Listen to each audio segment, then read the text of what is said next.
ஒரு நாள் விவசாயியா இருந்து பாருங்க. படைக்கிறவன் மட்டும் கடவுள் இல்ல, பயிரிடுறவனும் கடவுள் தான்.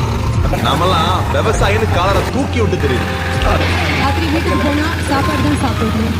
அதனால விவசாயிகளை என்னைக்குமே விட்டு கொடுக்காம நம்மளுடைய வேர்களை ஆழமா வச்சுட்டு நம்ம வளருவோம். நீங்க இன்ஜினியரிங் படிங்க, டாக்டருக்கு படிங்க, வக்கீலுக்கு படிங்க, ஏன் அரசியல் கூட பண்ணுங்க, ஆனா விவசாயமும் பண்ணுங்க. என்னை பொறுத்த வரைக்கும் அடுத்த தலைமுறையில எத்தனை பேர் விவசாயம் பண்ண போறோங்கிறது தான் முக்கியம். உங்க எல்லாருக்கும் நான் ஒண்ணு சொல்லிக்கிறேன், மனுஷனுக்கு பசி இருக்கிற வரைக்கும் விவசாயம் அழியாது.